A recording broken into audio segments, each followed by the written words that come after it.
दोस्तों की भी आपकी ज़िंदगी में बहुत ज़्यादा अहमियत हुआ करती है। वैसे ही मेरा एक दोस्त था जो कि बचपन से न सिर्फ मेरे साथ स्कूल में था, बल्कि जब मैंने कॉलेज में एडमिशन लिया तो कॉलेज में भी वो मेरे साथ न सिर्फ पढ़ा करता था, बल्कि कॉलेज से फ्री होने के बाद जो भी टाइम हमारे पास मौजूद होता था तो हम लोग कोशिश किया करते थे वो टाइम एक साथ गुजारें। हम लोग जिस इलाके में रहा करते थे इसको बेसिकली सर सैयद टाउन कहा जाता था, और यहाँ पे हम दोनों के अलावा भी कुछ हमारे दोस्त थे जो मुसलसल हमारे साथ राब्ते में थे। लेकिन जैसे जैसे टाइम गुजर रहा था मैं जॉब की तलाश में था, जबकि मेरा दोस्त हनीफ जो कि मेरा बचपन का दोस्त था उसका जो फोकस था वो मुसलसल पढ़ाई के ऊपर था। कहा जाता है कि हर अच्छे दिन के बाद एक बुरा दिन आपका इंतज़ार कर रहा होता है। तो जो भी हमारी दोस्ती का गोल्डन पीरियड था वो हम एक साथ गुजार चुके थे, और ऐसे ही हुआ कि अचानक एक दिन मुझे एक ख़बर मिली और मुझे पता चला कि मेरा बचपन का दोस्त, मेरा बडी, जो कि बचपन से ही मेरे सुख में मेरे दुख में मेरे साथ हुआ करता था, हनीफ, उसका इंतकाल हो चुका है। उसकी जो डेथ थी वो एकदम सडन डेथ थी, और कहा गया था कि उसका शाहराह फैसल पे एक्सीडेंट हो गया है। खैर, ये जो खबर थी ये किसी भी तरह किसी भी सदमे से कम नहीं थी, और इस खबर से बाहर निकलने में एक अरसा दरकार था। बहरहाल उसके एक्सीडेंट के बाद जो भी एक रस्म हुआ करती है उसके मुताबिक सारे मामला तय किए गए, और बिलाखिर उसकी तदफीन हमेशा के लिए एक कब्रिस्तान में कर दी गई। अब उसकी तदफीन के बाद का जो टाइम था वो मेरे लिए बड़ा ही मुश्किल तरीन टाइम था, और हर गुज़रते हुए दिन के साथ साथ मुझे शिद्दत से अपने उस दोस्त की याद आया करती थी। खैर, इसी तरह 1 या 1.5 साल मज़ीद गुज़रा, और इत्तफ़ाक से मुझे एक मौका मिला और मुझे इस्लामाबाद की एक बड़ी कंपनी में फुल टाइम जॉब ऑफ़र की गई। अच्छी बात ये थी, ये एक बहुत बड़ी कंपनी थी, और इसके साथ साथ ये लोग हमें रिहाइश और खाना फराहम किया करते थे। तो आप कह सकते हैं कि ये नौकरी मेरे कराची छोड़ने की वजह बनी, और बिलाखिर मैं कराची से इस्लामाबाद में मूव हो गया। इस्लामाबाद में आपको पता है कि निस्बतन कराची के मुकाबले में ज़्यादा अच्छा और ज़्यादा ठंडा वेदर हुआ करता है।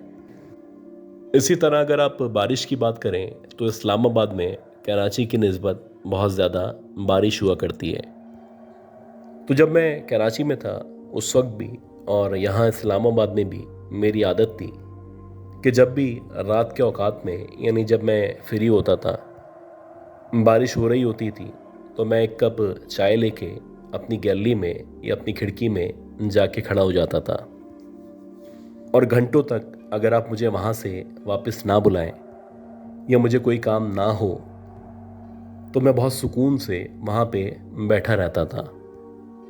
वैसे ही एक रात थी और रात के तकरीबन 9, साढ़े 9 बजे का टाइम था। हल्की हल्की सी बारिश हो रही थी, और इस बारिश की वजह से शदीद सर्दी का एहसास हो रहा था। मेरे हाथ में चाय का कप मौजूद था, और उस चाय के कप को लेके बिलाखिर मैं टहलता हुआ अपनी बालकनी में या अपनी गैलरी में आके खड़ा हो गया। अब मेरे सामने वाला जो हिस्सा था, या जो हमारे इस अपार्टमेंट के बाहर का जो एरिया था, बेसिकली आप उसको कह सकते हैं कि एक छोटा सा गार्डन नुमा जगह मौजूद थी, जहाँ पे बहुत सारे दरख्त मौजूद थे, और आप कह सकते हैं कि बहुत ज़्यादा हरियाली मौजूद थी। खैर, इसी दौरानिए में कि जब मैं चाय की सिप ले रहा था और मेरी नज़र सामने दरख्तों या उस गार्डन की तरफ थी, तो मुझे एकदम से ऐसा लगा कि दरख्तों के झुरमुट में कोई खड़ा हुआ है। हालांकि आमतौर पे आप इस्लामाबाद में एक्सपेक्ट नहीं करते कि इतनी रात में बारिश के अंदर कोई बाहर निकलेगा, और ना सिर्फ निकलेगा बल्कि दरख्तों के आड़ में या उसके करीब जाके खड़ा हो जाएगा। हो सकता है कोई चौकीदार हो या फिर कोई मुलाजिम हो जो वहाँ पे किसी का इंतज़ार कर रहा हो। मैंने अपने आप को समझाने की कोशिश की, और उसके बाद दोबारा से चाय की सिप लेता चला गया। अब कुछ देर के बाद जब मेरी दोबारा से उसी जगह उसी दरख्त के पास नज़र पड़ी तो अब मुझे ऐसा लगने लगा कि जो भी शख्स वहाँ पे खड़ा हुआ है उसका जो चेहरा है या उसकी जो शख्सियत है बड़ी जानी पहचानी सी है। ऐसा लग रहा है जैसे मेरा कोई बहुत सालों का वाकिफ़कार है या मेरी इससे काफ़ी अरसे तक मुलाकात रही है। एक अजीब सी मानूसी थी या एक अजीब सी कशिश थी या आप कह सकते हैं कि एक अजीब सी कोई बात थी जो मुझे बार बार मजबूर कर रही थी कि मैं उसकी तरफ देखता चला जाऊं। और जब मैंने उसके चेहरे को प्रॉपरली बगौर देखा तो मुझे यकीन हो चुका था कि जो शख्स मेरे सामने खड़ा हुआ है, जो कि दरख्त के झुरमुट में अपने आप को छुपाने की कोशिश कर रहा है, वो कोई और नहीं है, मेरा बचपन का दोस्त हनीफ है। कुछ देर तक तो मैं सख्ते की सी हालत में था और मुझे यकीन ही नहीं आ रहा था कि भला ऐसा कैसे हो सकता है। मेरा दोस्त तो इस दुनिया से मुझे छोड़ के काफ़ी अरसे पहले न सिर्फ जा चुका था बल्कि अब उसके वापस आने के किसी भी किस्म के इम्कानात मौजूद नहीं थे। कुछ देर तक मैं सख्ते की हालत में था और बार बार अपने आप को मुख्तलिफ तरीक़ों से होश में लाने की या समझाने की कोशिश कर रहा था कि जो कुछ मैं देख रहा हूँ इसका हकीकत से कोई ताल्लुक़ नहीं है। लेकिन वाकई में जब मैंने आंखें झपकीं और उसके बाद दोबारा से या तीसरी बार उस तरफ देखा तो मेरा वही दोस्त जो कि इस दुनिया में मौजूद नहीं था मुसलसल मेरे सामने खड़ा हुआ था और ना सिर्फ सामने खड़ा हुआ था बल्कि मुझे देख के मुस्कुराता चला जा रहा था। अक्सर कराची के अंदर भी जब बारिशें हुआ करती थीं, ख़ास तौर पे रात के औकात में, हम दोनों दोस्त हमारे घर की छत पे जाके बैठ जाया करते थे या कोशिश करते थे किसी ऐसी जगह बैठ सकें जहाँ पे हम दोनों के हाथों में चाय के कप मौजूद हों और हम लोग एक दूसरे से बातें करते चले जाएं। लेकिन आज जबकि मेरा मरहूम दोस्त मेरे सामने मौजूद था तो मैं कतई तौर पे इस पोजीशन में नहीं था कि मैं उसको ऑफ़र कर सकूं कि आओ मेरे साथ बैठो, मेरे साथ चाय पियो। इसी तरह कुछ मिनट के बाद जब मेरे दिमाग ने मुकम्मल तौर पे काम करना शुरू किया तो अब मुझे आहिस्ता आहिस्ता करके थोड़ा थोड़ा खौफ महसूस होने लगा और अब मुझे अंदाज़ा हो चुका था कि अगर मैं मज़ीद यहाँ पे रुका तो अल्लाह जाने फिर मेरे साथ क्या हो जाएगा। खैर मैंने जल्दी से जो भी चाय का कप था उसको हाथ में पकड़ा और वापस से अपने कमरे की तरफ या अपने बेड की तरफ चलता चला आया। ये जो पूरी रात थी ये बड़ी मुश्किल तरीन रात थी और मुझे बार बार हर लम्हे यही महसूस हो रहा था जैसे कि मेरा वो दोस्त जो इस दुनिया में मौजूद नहीं है इस वक्त इसी कमरे में न सिर्फ मौजूद है बल्कि वो अपने दिल की बहुत सारी बातें मुझसे दोबारा से करना चाहता है।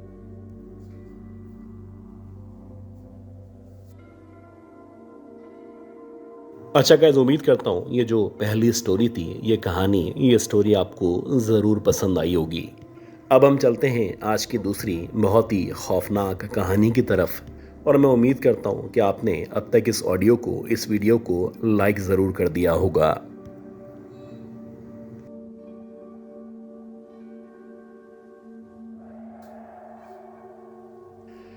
ये जो वाक़या है ये 2006-2007 में न सिर्फ मेरे साथ पेश आया था बल्कि इस वाक़े के बाद से मेरे जो ख़यालात थे या मेरी जो कॉन्सेप्ट थे वो मुकम्मल तौर पे चेंज हो गए थे।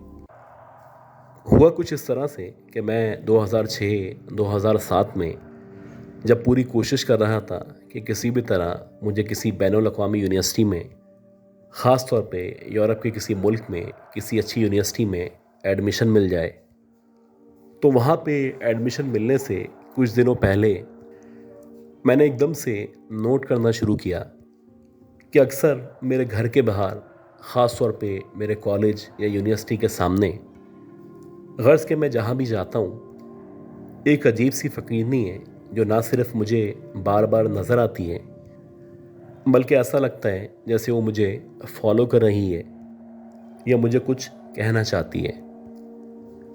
अब मुझे एक दिन, 2 दिन, तीसरे दिन जब मुसलसल ये महसूस होता चला गया, तो मुझे लगने लगा कि वाकई में ये विलिंगली ना सिर्फ मुझे फॉलो कर रही है, बल्कि अल्लाह जाने ये मेरे साथ क्या करना चाहती है। बज़ाहिर देखने से ये जो औरत थी, ये तकरीबन 60 या 65 साल की औरत थी। इसका बहुत ही बुरा हुलिया हुआ करता था। इसके जो कपड़े थे वो बहुत ज़्यादा फटे पुराने कपड़े थे, और उसके बाल जो थे वो इस कदर गर्द आलूद थे कि उसको देखने से ऐसा लगा करता था जैसे पिछले कई सालों से उसने ना ही गुस्ल किया है और ना ही अपने मुंह पे या अपने जिस्म पे पानी डालने की कोशिश की है। गर्ज के उसका बेहद ही गंदा सा हुलिया था, और उसका मुझे बार बार नज़र आना या मुझे फॉलो करना एक अजीब सी परेशानी थी जो मुसलसल मेरे जहन पे बोझ बनी हुई थी। अब ये जो बात थी ये बड़ी अजीब बात थी, और मैं नहीं चाहता था कि इस तरह की बात किसी भी फैमिली मेम्बर से या अपने किसी दोस्त से डिस्कस करूं। हत्तुल इम्कान मैं अपने आप को समझाने की कोशिश किया करता था कि जो कुछ मुझे नज़र आ रहा है या जिस औरत को मैं मुसलसल देख रहा हूँ, हो सकता है ये मेरा वहम हो।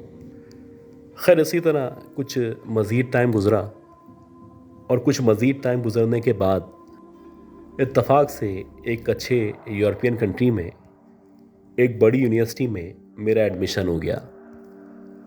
अब जब आप वहाँ पे एडमिशन लेते हैं तो उसका एक प्रोसेस होता है, आपका वीज़ा वगैरह लगता है, तो उसके बाद आप वहाँ पे जा सकते हैं। वैसे ही हुआ कि मैं 6-7 महीने के अंदर अंदर अपने मुल्क से उस कंट्री के लिए, उस यूनिवर्सिटी के लिए रवाना हो गया। जब मैं उस मुल्क में पहुँचा, उस यूनिवर्सिटी में पहुँचा, तो मैं ना सिर्फ बहुत ज़्यादा खुश था, बल्कि अब लगने लगा था कि जो ख्वाब मैं सालों से देखता चला आया हूँ, उन ख्वाबों की जो ताबीर है वो मुकम्मल होने वाली है। खैर, अल्लाह का शुक्र है, मैंने वहाँ पे जाके यूनिवर्सिटी को ज्वाइन किया, और करीब ही एक हॉस्टल था, वहाँ पे अपनी रिहाइश का इंतज़ाम कर लिया। अब ये जो अपना यूनिवर्सिटी का हॉस्टल था, वहाँ पे क्योंकि जगह ना होने के बराबर थी और स्टूडेंट बहुत ज़्यादा थे, तो मजबूरी में मुझे जिस हॉस्टल का इंतखाब करना पड़ा वो यूनिवर्सिटी से तकरीबन 3 या 4 किलोमीटर के फासले पे मौजूद था। ये जो हॉस्टल था ये सिर्फ ग्राउंड फ्लोर पे मुश्तमिल था, और सिर्फ ग्राउंड पे ही तकरीबन 15 से 20 के करीब रूम मौजूद थे। खैर, इस हॉस्टल के अंदर इतने ज़्यादा स्टूडेंट नहीं थे, क्योंकि इस हॉस्टल की जो फ़ीस थी या इसका जो ख़र्चा था वो बहुत ज़्यादा था। बहरहाल, इसी तरह कुछ मज़ीद दिन गुज़रे, और इत्तफाक से रात के तकरीबन 10:30-11 बजे का टाइम था, और जितने भी हॉस्टल के लोग थे, इवन जो भी इंतज़ामिया थी, वो लोग वहाँ पे मौजूद नहीं थे। इस पूरे हॉस्टल में मैं अपने कमरे में मौजूद था, और मैं भी अपने घर वालों से रब्ता करने की या इंटरनेट पे बात करने की कोशिश कर रहा था। इसी दौरानिए में जबकि मैं उस रूम के अंदर या उस पूरे हॉस्टल में अकेला मौजूद था, एकदम से जो मेरे रूम की विंडो थी उस पर नॉकिंग शुरू हुई। अब पहले मैं समझा कि शायद कोई गार्ड है या बाहर का कोई बंदा है जो उसको नॉक कर रहा है, तो मैंने इतना ज़्यादा गौर नहीं किया। लेकिन जब विंडो के बाद मुसलसल दरवाज़ा नॉक होना शुरू हुआ, तो अब मुझे थोड़ी सी परेशानी महसूस होने लगी। खैर, जब दरवाज़ा नॉक होना शुरू हुआ तो मैं खड़ा हुआ, और मैंने सोचा कि मैं जाके देखता हूँ। हो सकता है कि इस हॉस्टल का कोई एडमिन का बंदा हो, या इस हॉस्टल में जो लोग रहा करते हैं उनमें से कोई लड़का हो। जैसे ही मैं दरवाज़े की तरफ बढ़ा, तो अब बजाय इसके कि दरवाज़े पे मज़ीद नॉकिंग होती, तो अब मुझे ऐसा लगने लगा कि अब विंडो की तरफ से किसी ने नॉक करना शुरू किया है। मुसलसल जब मैं एक तरफ जाने लगता तो दूसरी तरफ से नॉकिंग की आवाज़ आती। बिलाखिर तंग आके मैंने अल्टीमेटली दरवाज़ा खोलने का फ़ैसला किया। अब जैसे ही मैंने दरवाज़ा खोला तो दरवाज़ा खोलने के बाद जो मैंने देखा वो मेरे लिए नाकाबिले यकीन था। मैंने देखा कि वही फ़कीरनी जो कि पाकिस्तान के अंदर मुसलसल यहाँ आने से पहले मुझे नज़र आया करती थी, वो बिल्कुल दरवाज़े के सामने खड़ी हुई है और मुझे देख के अजीब से तरीके से मुस्कुरा रही है। एक फ़कीरनी जिसकी बेचारी की बहुत ही बुरी हालत है और बज़ाहिर देखने से वो बहुत ज़्यादा फाइनेंशियली परेशान लगती है, जिसके लिए पाकिस्तान के अंदर ही किसी दूसरे शहर में जाना तकरीबन नामुमकिन है। उस फ़कीरनी का इस मुल्क में, इस यूरोपियन कंट्री में यहाँ पे मौजूद होना और यहाँ पे आके दरवाज़े को नॉक करना, ये मेरी कम से कम समझ से बाहर था। पहले तो मुझे यकीन ही नहीं आया कि मैंने क्या देखा है। बहरहाल जब मैंने उस औरत को देखा तो अल्टीमेटली एकदम से पता नहीं क्या हुआ और मैंने फ़ौरन से दरवाज़ा बंद किया। अब जब मैंने दरवाज़ा बंद किया तो मैं सोचने लगा कि बिला आखिर ये औरत मुझे क्यों फॉलो कर रही है। मुझे नहीं लगता कि ये वहाँ से इतनी दूर से यहाँ पे ट्रैवल करके या ख़र्चा करके आ सकती है। तकरीबन 5 मिनट तक मुसलसल मेरे दरवाज़े पे और विंडो पे नॉकिंग होती रही और उसके बाद एकदम से ये जो नॉकिंग थी इसकी आवाज़ मुकम्मल तौर पे ख़त्म हो गई। खैर, जब तक हॉस्टल के जो भी लोग थे या जितने भी लड़के थे या जो भी स्टाफ था वो नहीं आया, मेरे ऊपर एक अजीब सी परेशानी थी जो ना सिर्फ तारी थी बल्कि मैं मुसलसल उस फ़कीरनी के बारे में सोचता चला जा रहा था। बहरहाल जैसे तैसे ये रात गुजरी और इसके बाद मैंने अल्टीमेटली अपने पेरेंट्स से, ख़ास तौर पे अपने मामू से स्काइप पे या जैसे भी रब्ता किया। और जब मेरा रब्ता अपने घर वालों से हुआ तो ख़ास तौर पे मैंने अपने मामू को ये सारा का सारा वाक़या बताया। मामू ने भी जब ये बात सुनी तो वो भी सोचने लगे कि यार भला ऐसे कैसे हो सकता है। खैर, उनके एक जानने वाले आमिल थे जो इस तरह के मामलात को देखा करते थे। तो जब मामू ने उनसे मेरे इस मामले के बारे में या इस केस के बारे में डिस्कस किया तो उन्होंने अपने तौर पे हिसाब लगाया और हिसाब लगाने के बाद उन्होंने ये कहा कि आपका जो भांजा है इसके पीछे जो औरत लगी हुई है, जो कि बज़ाहिर इसको फ़कीरनी नज़र आती है और इसको ऐसा लगता है जैसे अधेड़ उम्र या फिर कोई बहुत ही बड़ी उम्र की औरत है, हरगिज़ ऐसा नहीं है। मेरे हिसाब के मुताबिक ये जो औरत है ये इंसान नहीं है बल्कि एक जिन्नी है या इस तरह की मखलूक है जो ना सिर्फ आपके भांजे के पीछे लग चुकी है बल्कि हो सकता है कि अगली दफ़ा जब इसकी उससे मुलाकात हो तो वो इसको नुकसान पहुंचाए। खैर, ये सुनने के बाद मामू तो परेशान थे ही, मेरे जो वालिदैन थे वो ख़ास तौर पे परेशान हो चुके थे और उन लोगों ने इन आमिल से या जो भी साहब थे उनसे रिक्वेस्ट की कि कोई ऐसा तरीका बताएं कि इस मखलूक से या जो भी जन्नी है जो मेरे पीछे लग चुकी है उससे मेरी जान छूट सके।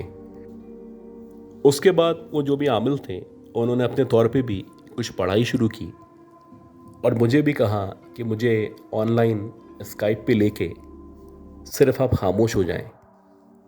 मैंने ऐसा ही किया कि उनको ऑनलाइन लिया और मैं खामोश हो गया।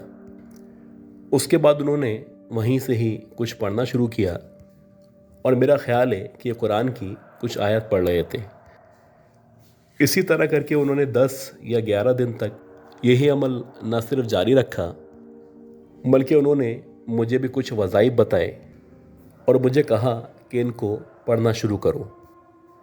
जैसे जैसे तुम इन वज़ाइफ को पढ़ते चले जाओगे वैसे वैसे वो जो भी जन्नी है वो आहिस्ता आहिस्ता करके तुमसे दूर होती चली जाएगी। और अल्लाह का शुक्र है कि अगले 1 महीने के अंदर अंदर ये जो भी मामलात थे या जो भी जन्नी थी जो मेरे पीछे लग चुकी थी उससे अल्हम्दुलिल्लाह न सिर्फ मुझे निजात हासिल हो गई बल्कि अल्लाह का करम है उसके बाद से वो मुझे कभी भी नज़र नहीं आई।